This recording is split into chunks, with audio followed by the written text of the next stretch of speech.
Ladies and gentlemen, there are moments in life when we become deeply aware that our efforts, however sincere, cannot pry open the next chapter. We find ourselves standing before a door that will not budge, no matter how much we push, knock, plead, or plan. And it is in those very moments, when all our strength feels exhausted, when logic reaches its limit, and even our prayers feel like echoes, that something sacred begins to stir. You see, it's not always the strength of your will that breaks through a barrier. Sometimes it is the silence of surrender that God listens to most closely. A door only He can open doesn't respond to strategy, timing, or force.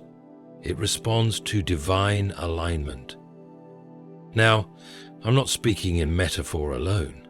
As someone trained in the study of the mind, I've seen what happens when humans obsess over control. The frontal cortex, our center of logic and reasoning, begins to overwork itself when we feel helpless.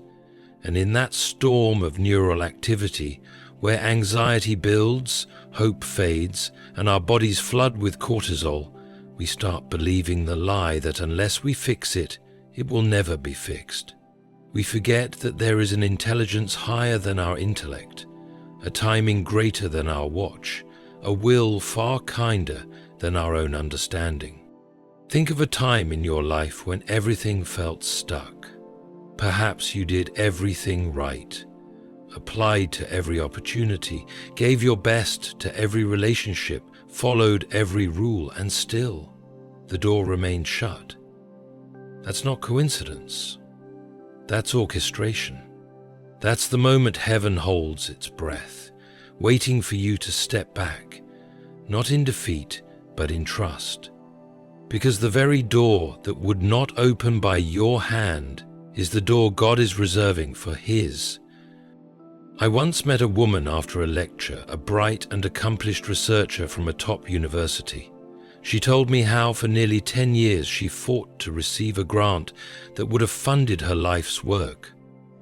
Year after year she rewrote proposals, submitted applications, followed every instruction down to the comma, and each time she was denied.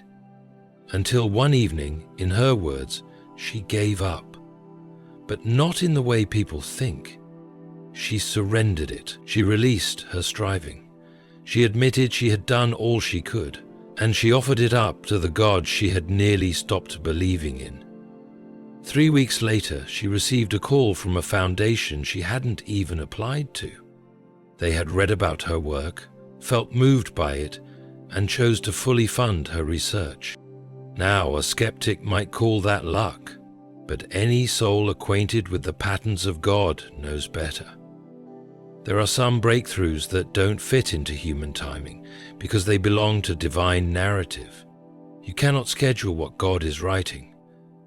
Some doors will only move when the hand that created time itself decides its time, and when He moves, there is no resistance strong enough to stop it.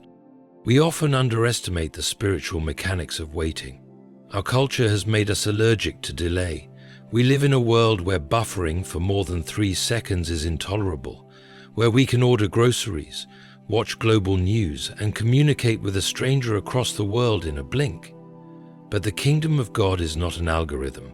It is a story. And stories unfold. They don't download. They are written in valleys and on mountaintops, in silence and in song, in wildernesses and in promised lands. And the doors God opens are often shaped in the shadows, long before they shine in the spotlight. Waiting, from a neurological perspective, is not a passive state. It's a process. It rewires the brain. It teaches patience, which, contrary to belief, is not natural to the mind. The prefrontal cortex isn't trained for patience.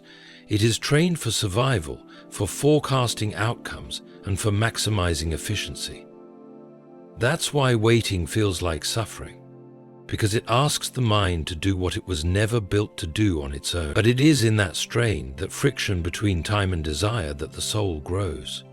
It is in waiting that we discover that faith is not the absence of action, but the presence of surrender. Faith says, I will walk forward even though I do not see the hinges move. It is the assurance that when the moment comes, when that one sacred door swings wide, it will not be because of your resume, your network, or your intellect. It will be because God has spoken the word now. But let's pause here and be honest. Faith doesn't always feel good. It often feels like silence, like abandonment, like your prayers are falling into a bottomless well. And yet, if you've walked with God long enough, you learn that silence is not absence, it's preparation. It's God moving pieces behind curtains you cannot see. It's Him rerouting what was meant to destroy you. It's Him protecting you from doors you begged to open, but that would have crushed you had they done so. One of the most difficult things to accept is that sometimes the delay is mercy in disguise. Not every opportunity that glitters is gold. Not every relationship that pleads to stay is part of your future. And not every open door is divinely appointed. That's why some doors must remain locked until your spirit is ready to carry what waits behind them. I remember reading a case study about a young prodigy who entered the tech industry at just 16. Brilliant mind, developed algorithms beyond his years. He got early access to major funding and was welcomed into rooms where billion-dollar ideas were born. But emotionally, spiritually, even socially, he was unprepared. The pressure fractured him. He battled severe anxiety, lost touch with himself, and eventually disappeared from the industry altogether. You see, the door opened, but not by God's hand. And when a door opens before you are ready, it doesn't elevate you, it exposes you. That's why when God holds a door shut, He is not punishing you. He is protecting you from premature exposure. He is shaping the integrity of your soul to match the intensity of your calling. And when that door finally swings open, when the divine whisper says, now, you'll not only be ready, you'll be resilient. Ladies and gentlemen, we are living in times when acceleration is mistaken for favor and visibility is mistaken for blessing. But spiritual maturity understands that the things of God are not measured by likes, shares, or headlines. They are measured by quiet obedience, by how deeply you trust when nothing makes sense, by how long you can wait without forcing an outcome. Because when that one door opens, when God's timing intersects with your endurance, it will not just shift your season, it will shift your entire life. And let me say something that may sound counterintuitive to those of you who are strategists and planners. Sometimes the most powerful thing you can do is stop trying to make it happen. Release your timeline. Lay down your formula. Because the door that God is about to open isn't the result of what you've built. It's the result of who you've become while you were waiting. We think the goal is the blessing, but often we are the ones being prepared as the blessing. God is not just opening a door for you. He is preparing to reveal you through that door. That shift you're sensing, that unease, that tug in your spirit, it's not confusion, it's transition. It's the echo of a door unlocking in the spiritual realm, one that will soon manifest in your reality. And when it happens, it will happen swiftly. It will bypass protocol. It will not require permission. It will not resemble anything you expected, because God doesn't consult with human limitation when He's ready to move. He parts seas. He breaks chains in prison cells. He raises what was dead and calls it living again. He opens doors where there were only walls. And when He moves, no system, no man, no force can close what He has declared open. He will open doors in places where your name was never mentioned in the meeting, where your presence was never invited, where your qualifications were never enough. But when He decides that it's time, your name will be spoken in rooms you've never entered. Your reputation will go before you, carried not by the mouths of men, but by the winds of the Spirit. And what seemed impossible for years will suddenly happen in days. Not because you did something new, but because you finally surrendered to something eternal.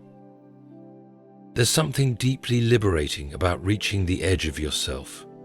That moment when you say, God, I've done everything I know to do. That isn't defeat, it's worship. It's when the ceiling becomes the altar. And in that honest place, your weakness becomes the invitation for divine strength. That's where the shift begins, not when you get stronger, but when you finally stop pretending you are. In neuroscience, there is something called the default mode network, areas of the brain that become active when we are not focused on the outside world, when we're daydreaming, recalling the past, or imagining the future. It is often in these quiet, unstructured moments that we hear the whispers of the divine most clearly. The busyness of problem solving, of trying to fix everything, keeps our minds on the surface. But when we rest, when we stop striving, we drop into the deeper waters of soul awareness. And it's in those waters that the voice of God begins to echo. The very clarity we seek is found not in action, but in stillness. Let me take you back to a memory I've never forgotten. Years ago, I walked through a particularly dark season. I was at the pinnacle of my academic career, highly regarded in my field, publishing papers, speaking globally. From the outside, I was a man in control of his life. But inside, everything was unraveling. My marriage was under strain. My health was deteriorating from stress. I was battling insomnia and questioning everything I believed about purpose. I remember one night, alone in my study, surrounded by books and credentials and degrees that suddenly felt hollow. I dropped to my knees. No eloquent prayers, just this broken, whispered sentence. God, I don't know how to keep going. And there in the silence, something shifted. Not externally, but within. I didn't hear an audible voice. There was no lightning bolt, but I felt something like a presence surrounding me. Peace, so tangible it felt physical, a warmth on the back of my neck, a slowing of my racing thoughts. I realized later that night wasn't about fixing anything. It was about surrendering everything. That moment didn't open a door right away, but it reintroduced me to the one who does. You see, the most powerful shifts often begin in the invisible. Before the door moves, your spirit is aligned. Before the opportunity shows up, your identity is rooted.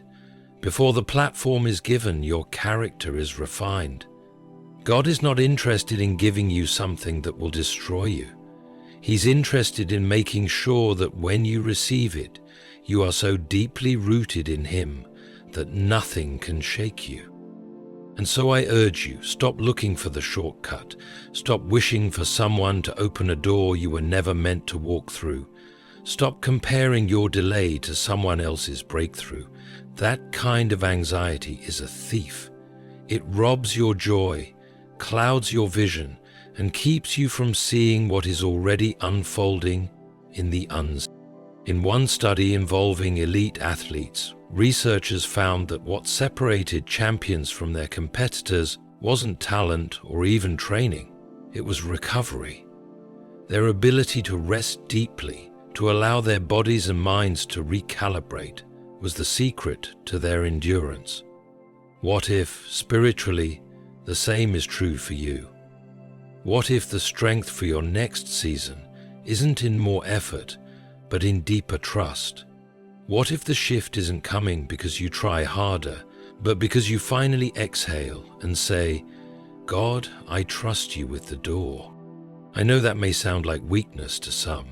In a world that celebrates hustle and grind, the idea of waiting on God seems passive, foolish even.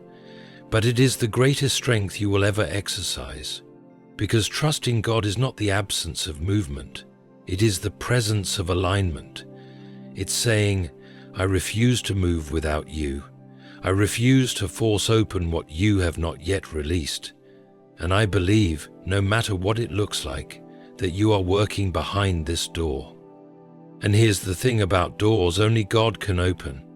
When they open, they don't lead to a hallway. They lead to destiny. They are not just transitions, they are transformations. They are not just opportunities, they are fulfillments of promises whispered into your soul long before you ever understood them. And when it happens, when that shift breaks through the silence, you will know it wasn't chance, it wasn't man, it wasn't coincidence, it was God. You will look back at the nights you cried, the years you waited, the prayers you prayed through clenched teeth and trembling faith, and you will realize every moment was a stone in the foundation. Every delay was a divine filter. Every no was making room for a better yes. And every tear you shed in private was watering a seed that only heaven could see. There is a kind of peace that comes when you stop begging for open doors and start trusting the one who holds the keys. You stop praying for shortcuts and start asking for wisdom. You stop needing to be seen and start longing to be aligned. Because the moment God opens that door, it will not just change your path, it will change your posture. You will walk differently, speak differently, love differently, because you'll know who brought you through. And let me tell you this as someone who has studied the mind, counseled the weary, and walked through fire. No breakthrough is worth more than your peace. No opportunity is worth losing your soul over. No recognition is worth sacrificing your intimacy with God. So let the door stay shut if it must, for now. Let the silence stretch out if it must.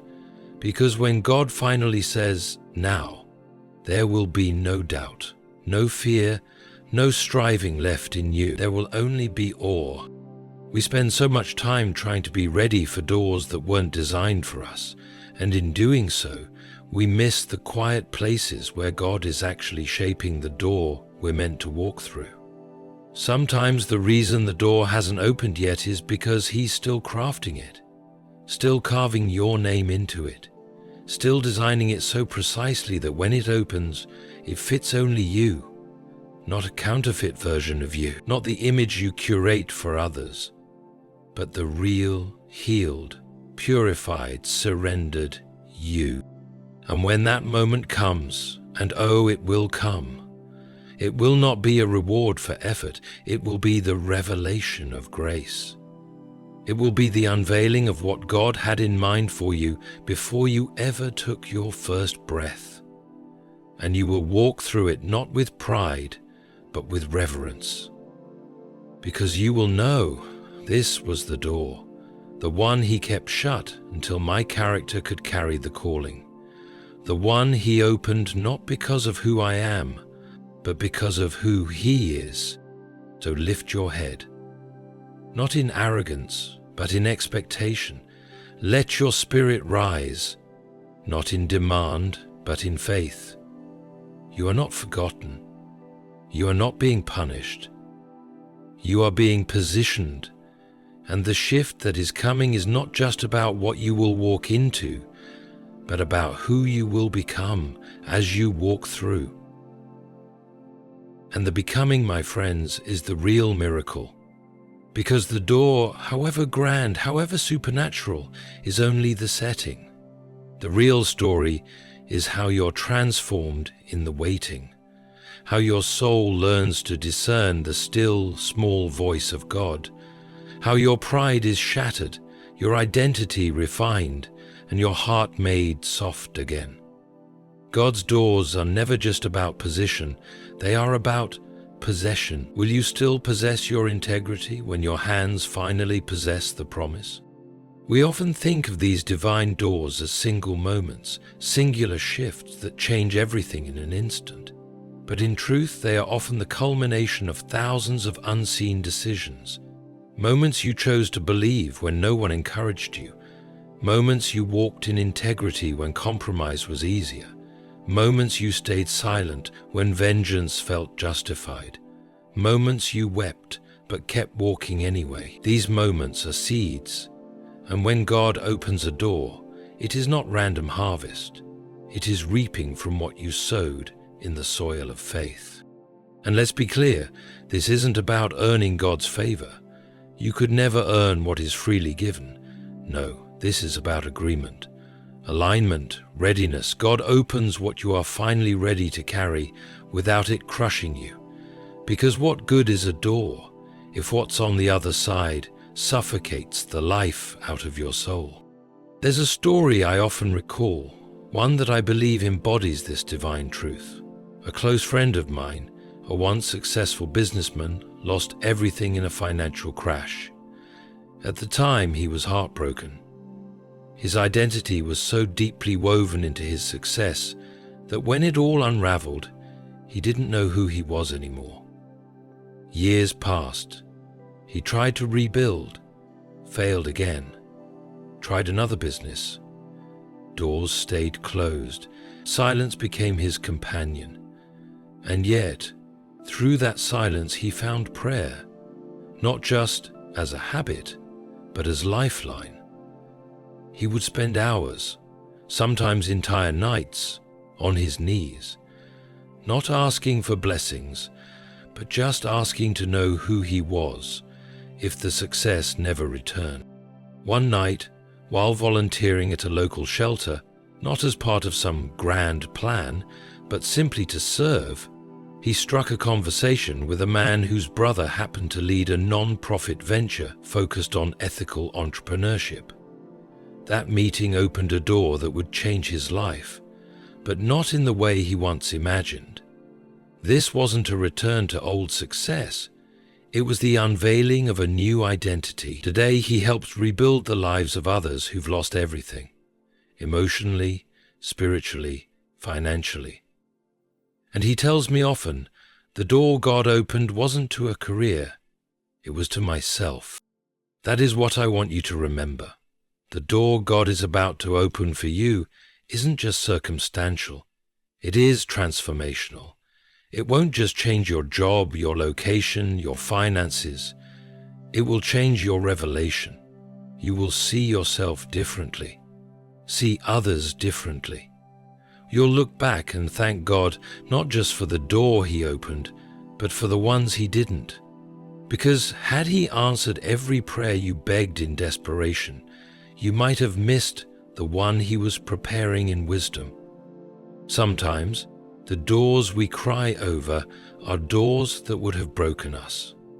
And we're angry that God didn't answer our request, when in truth, He was answering a deeper prayer, the one we didn't know how to articulate. God, don't let me settle for less than what you wrote for me. You see, God's faithfulness is not proven when He gives us what we want. It is proven when He gives us what we need, even when we don't understand it yet. The door that is about to open in your life will not only reveal God's goodness, it will reveal His wisdom. You'll see how everything, every detour, every delay, every painful goodbye was necessary. Nothing was wasted, and the door wasn't delayed, it was timed. I've studied timing from the perspective of neurobiology, and what's fascinating is how the brain reacts to perceived delays. We process delayed gratification through regions that also regulate reward anticipation, which means, biologically speaking, waiting literally stretches our capacity for joy. It conditions us to receive more fully, more gratefully. So when you finally walk through that door, your joy will not be shallow, it will be rooted. Not because the gift is perfect, but because your gratitude is deep. There is something holy about a door that only God can open. Because when He does it, no one else can take credit. You won't have to explain how it happened. You won't need to prove yourself. You won't have to defend your place. The very atmosphere will shift around you. Those who doubted you will be silenced. Those who overlooked you will be astounded. But more importantly, you will be awakened. You'll realize you were never waiting for a door. You were waiting for a moment of unveiling. A moment when God would reveal not just what's ahead, but who you truly are.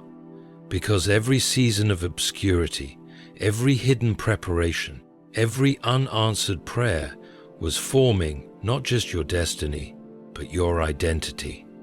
And here's where we get personal. You might be in a season right now where you feel like giving up. You've knocked on every door you know. You've cried every tear your body can release. You've questioned your worth, your sanity, your faith. You've seen others walk through their doors and wondered if heaven forgot your address.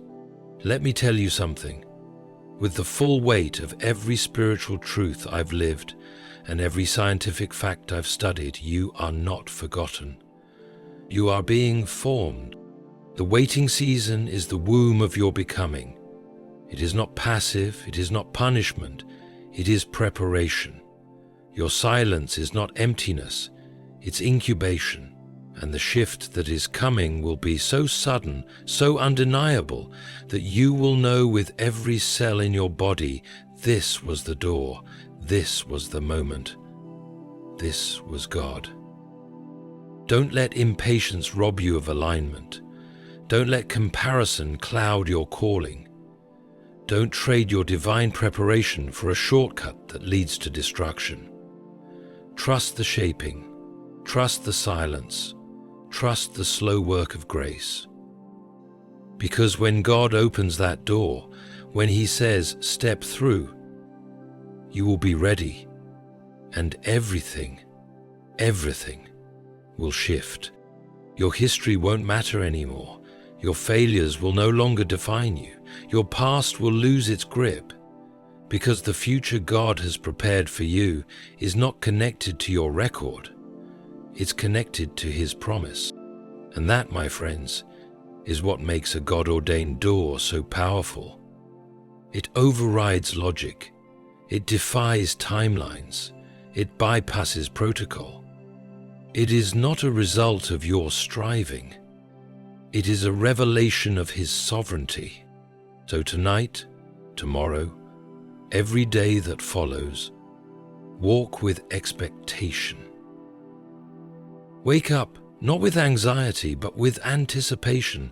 That door, it's not just in your imagination, it's real, it's near, and it's moving.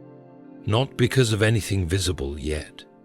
Not because you've received a phone call or a letter or a sign in the clouds, but because your spirit knows. There's a trembling in your bones that doesn't come from fear. It comes from the vibration of destiny drawing near. The shift begins inward.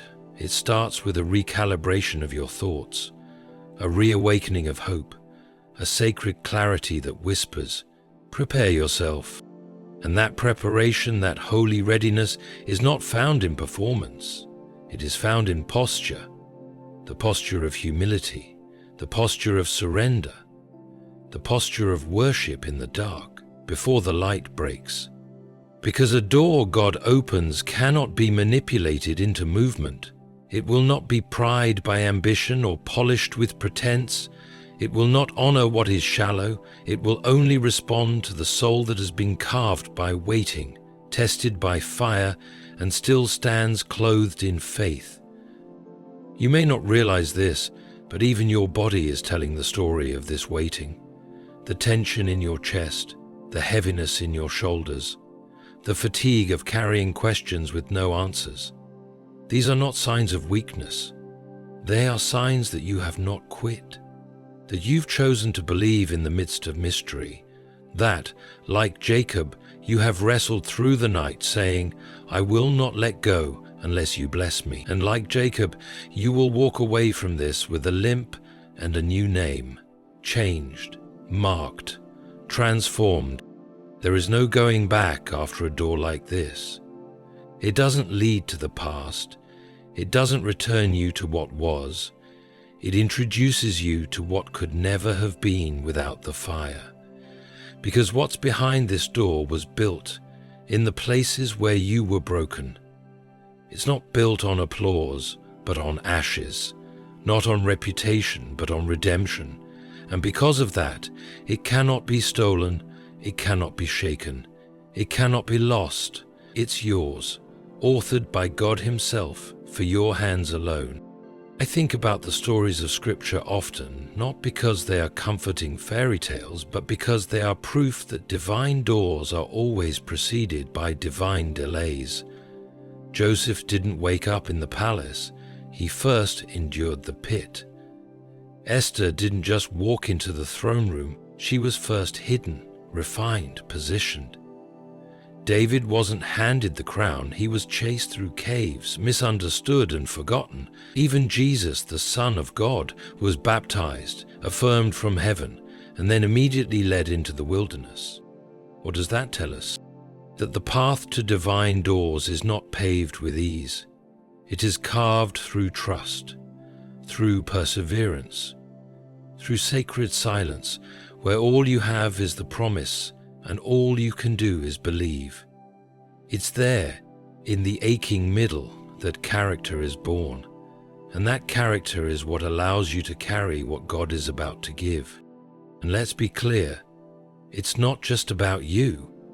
This door isn't simply a personal win, it's a generational shift. When you walk through it, others will follow. Your obedience is going to break chains off people who don't even know your name. Your breakthrough will echo into the lives of those who are watching you suffer in silence. They will see that it was God, not luck, not chance, not connections, but a sovereign move that rewrote everything. So don't rush this. I know it hurts. I know the silence is deafening. But don't curse what is actually consecrating you. Don't despise the hallway just because the door hasn't opened yet. This space, this sacred space between the promise and its fulfillment, is where the roots go deep. It's where you learn to stand even when everything says fall. It's where you learn the voice of God, not in thunder, but in whisper. And when it happens, when the handle turns and the hinges creak and light floods in, you won't need anyone to tell you. You'll know. In your bones you'll know. The wait was worth it. The silence was worth it. The aching was worth it. Because this isn't just a new chapter, it's a whole new book. You'll begin to move in ways you never thought possible, not because you've become stronger, but because you've become more surrendered. The pressure to prove will fall away. The weight of needing to be understood will lift. You'll realize that favor is not about being liked. It's about being aligned. And when you are aligned, you don't chase doors. They open to you. And when that door opens, and it will, don't forget who you were before it did. Don't forget the nights you wept in silence, the days you held on to promises with trembling hands. Let the memory of your process keep you grounded in your purpose. Let it keep you humble, kind, generous. Let it remind you that the same God who opened this door can open countless others, and that sometimes He closes doors too, not to harm you, but to heal you. You see, doors are not just opportunities, they are assignments. And the one that is coming to you, yes, the one you've been praying for, dreaming about, quietly hoping for, is about more than promotion. It's about legacy. About stepping into a version of yourself that could only be revealed through fire, a version refined by grace, not ego, shaped by worship, not ambition, rooted in faith, not fear. So, hold your ground. Keep showing up. Keep trusting in the silence. Keep sowing in the dark. Because the harvest isn't just coming, it's already breaking through the soil. And the door, that sacred, long-awaited door, It is already unlocking. Not by your hand, not by your plans, but by His timing, His love, His design. You are about to walk into something you didn't build, into rooms your qualifications don't explain, into favor that exceeds your prayers, not because you are lucky, but because you are chosen. And when chosen ones wait well, heaven moves, earth shifts, and doors that were once sealed by stone begin to swing wide on hinges of glory. So walk forward, not blindly, but boldly, not fearfully, but faithfully. God isn't just opening a door for you, He's rewriting what you thought was possible. He's turning delay into destiny, silence into symphony, pain into platform. And the next sound you hear, it won't be the echo of your own knocking. It will be the sound of a door opening, and you'll know it was God all along,